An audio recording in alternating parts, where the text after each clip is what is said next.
ഇതിനുശേഷം നമുക്ക് ബ്ലഷ് ഇട്ട് കൊടുക്കാം. മെച്യൂർ സ്കിന്നിന് ഞാൻ ഇതേപോലത്തെ ലിക്വിഡ് ബ്ലഷസ് ആണ് പ്രിഫർ ചെയ്യുള്ളൂ. കൂടുതൽ ഹൈഡ്രേറ്റിംഗ് ആയിട്ടിരിക്കും കേട്ടോ, ഒട്ടും പാച്ചി ആവില്ല. എൽഫിന്റെ തന്നെ ഒരു ബ്ലഷാണ് ഇവിടെ യൂസ് ചെയ്തിട്ടുള്ളത്. സ്വാവ് മൗ എന്നാണ് ഷെയ്ഡിന്റെ പേര് കേട്ടോ.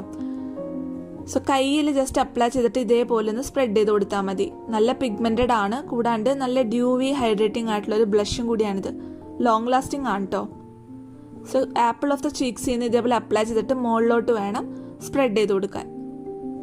നിങ്ങൾക്ക് എത്രത്തോളം പിഗ്മെന്റേഷൻ വേണമോ അത്രത്തോളം അതിങ്ങനെ സ്പ്രെഡ് ചെയ്ത് കൊടുത്താൽ മതി കേട്ടോ. മൂക്കിന്റെ ടിപ്പിലും ഇതേപോലെ ജസ്റ്റ് ഒന്ന് അപ്ലൈ ചെയ്ത് കൊടുക്കുക. ഇനി ഫൈനൽ സ്റ്റെപ്പ് എന്താണെന്ന് വെച്ചാൽ പൗഡർ ലോക്ക് ചെയ്യണം മേക്കപ്പ് ഒരിക്കലും പൗഡർ ചെയ്യാണ്ട് അതേപോലെ ലീവ് ചെയ്യരുത്. സ്പ്രെഡ് ആവാനുള്ള ചാൻസ് ഉണ്ട്, ലോങ് ലാസ്റ്റിംഗ് ആവില്ല. അപ്പോൾ ഇതേപോലെ ജസ്റ്റ് ചെറുതായിട്ടൊന്ന് പൗഡറൊക്കെ ഒന്നിങ്ങനെ പുരട്ടി കൊടുത്താൽ മതി കേട്ടോ. ഒരുപാട് ചെയ്യണം എന്നില്ല,